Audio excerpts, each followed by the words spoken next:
Roughrider news, got the brighter views, got the inside looks and the interviews. Every student better watch us, always moving, never stop us. One of the greatest, like a goddess, like a balloon, you'll never pop us. Everybody wanna get a love to us, ain't nobody ready for the package up. One of the greatest stations, we made it, don't ever hate it, don't stage it, cause we created the famous display of greatness. Superb, common display is the eagle, huge bird, yeah. Watch it in advisory, watch it in the library. This should be your primary amazing news source. Going through the school course, understand the news sports. Every Wednesday 2-4 in a month. Brighter sun, here we are and here we come. Yeti go, Yeti flow, everything that you should know. My name's Recharge, now you've seen that. Everything that you know, we mean that. Brighter crew, tighter screw, that's what we call Rider News. Welcome back, Roughriders, to another episode of Riders News.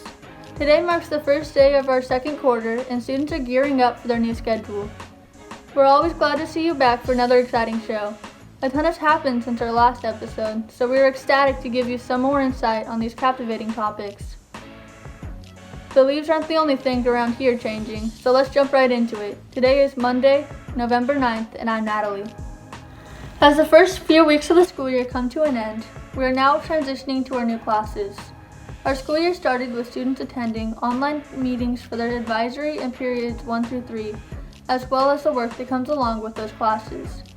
Now we're moving on to periods 4 through 7. This is our first year doing remote learning here at Port Angeles High School due to COVID-19, so we want you to know all the information and what everyone here is doing during this transition. So let's turn it over to Mr. Clark with the latest. And then term 2 starts promptly on Monday.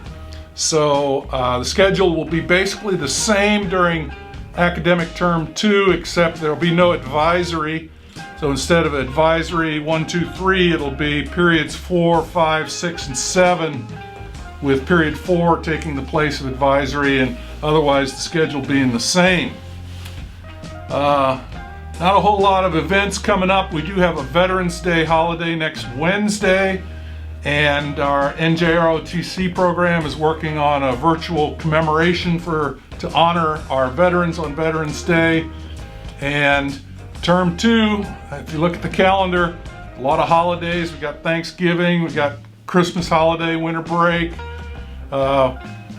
So hang in there. I know that times are difficult working in a remote learning mode, but again, we're working on getting you back to school as soon as possible.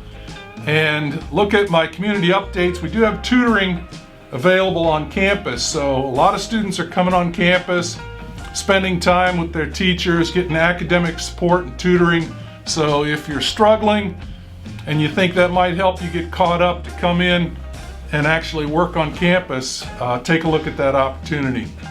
So my classes have been going pretty all right, give or take. Chemistry, it's been just hard to keep up on all the assignments and learn all the mathematics, but even still it's going better than I expected it would be for online schooling.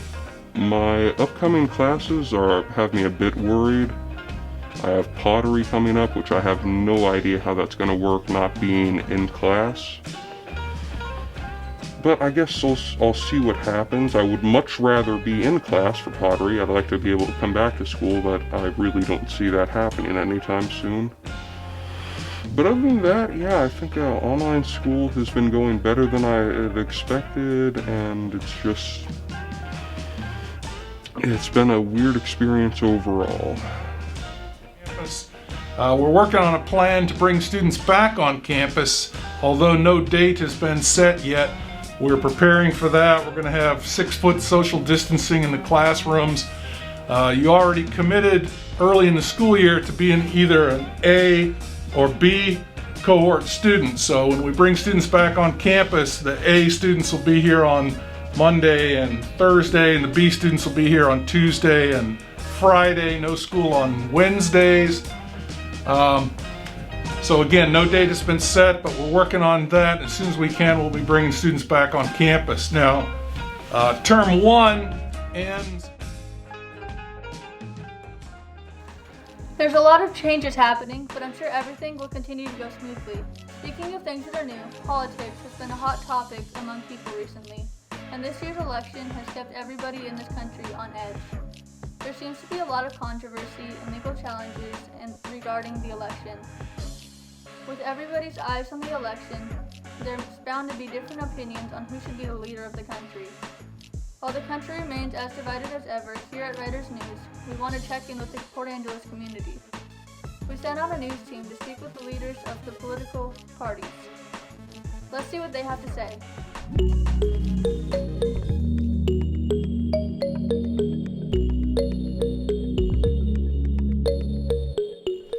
Well, I'm very pleased with what's happening in Washington and locally in our county.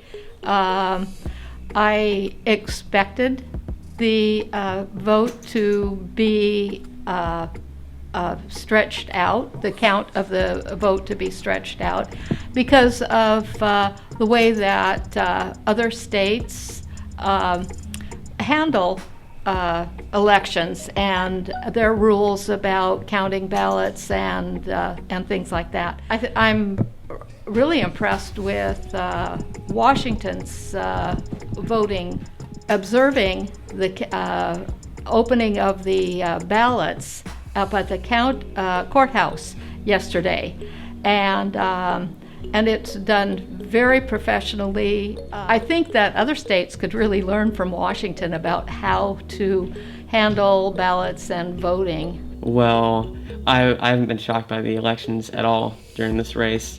Over the past few days, we've seen that the turnout has been really, really close, and we've had really, really high voter turnout in almost every state and county.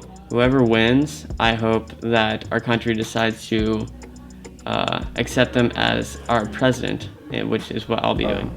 About the election, of course, is not over with, and I think at the bottom line, I think Trump's going to pull it out, but we'll have to wait and see. Hi, I'm Leah Clark, a Navy veteran, longtime conservative, and I just want our liberal friends to know we don't think of you as enemies because we have different viewpoints. I've lived in areas where it was predominantly liberal and it was very chaotic. I've lived areas where it was very predominantly conservative and it was very stagnant. Society works best when liberals and conservatives do work together because that's how you get positive change, but it has sustainability. Both sides bring a lot to the table and we've got to start working together. So please, no matter what side of the fence you're on, reach out to people on the other side because we can do great things.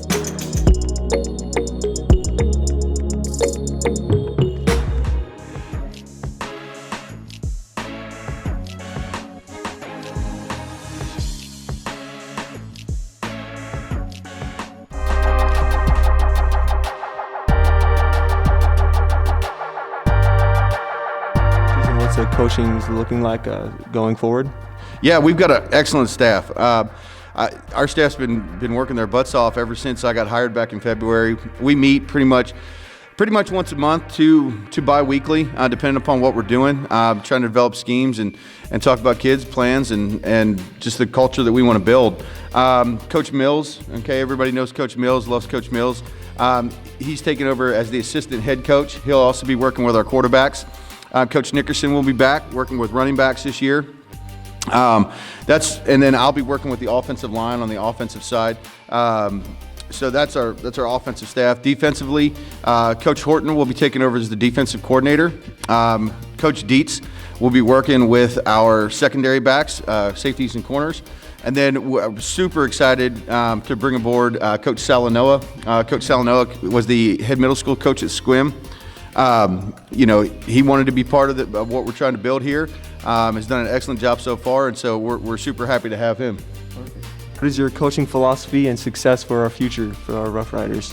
Well, as a coaching staff, our coaching philosophy is to try to instill what we call a desire to succeed and no fear of failure. We want to push kids to try to be their very best, to try to do their very best. and to try to accomplish their goals. And then we want to make sure that they understand that it's okay to make mistakes. Mistakes are going to happen. We try to make an environment of accountability and ownership, so that they do happen, we can go ahead and move forward.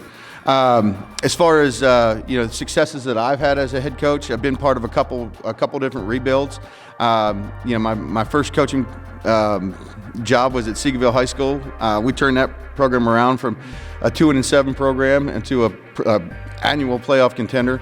Lampasas High School, I was outside linebackers coach at Lampasas High School. They were a bottom feeder for a long time, and now they're the number 2 ranked team in the state of Texas. So I've got to work with some great head coaches.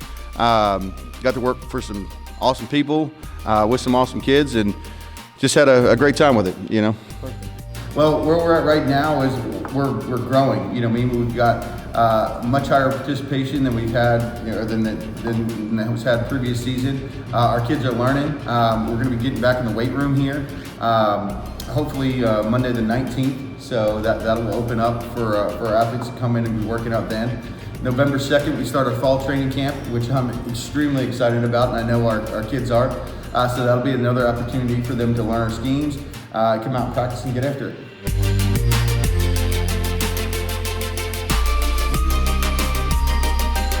Thank you for that. It's always a pleasure learning about these activities. Before we take off, we have one last thing for you. As you know, Halloween was a few weeks ago. However, since we've been stuck inside our homes because of the coronavirus, we were not sure if this was a holiday that was going to be able to be celebrated.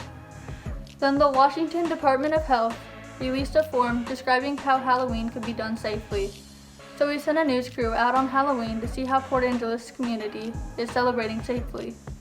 We hope you're staying safe and healthy. Thanks for joining us today for this episode of Riders News.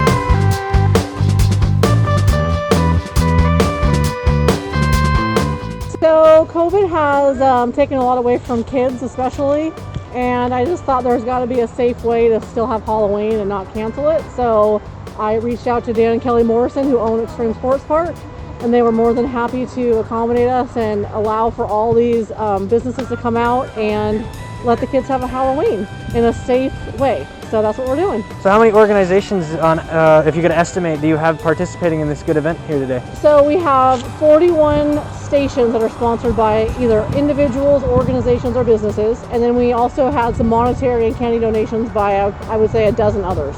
So well over 50 organizations donated, or their time or money. So Today's event here.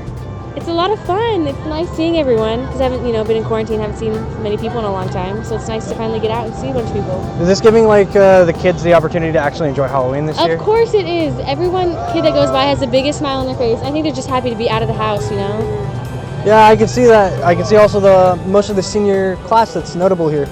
Yes, we have Chase Cobb here, Wyatt Hall, Adam Watkins, Chloe Sander, Drew Clark, and Ben Hollingsworth here. All came to support the senior class. That's good to see.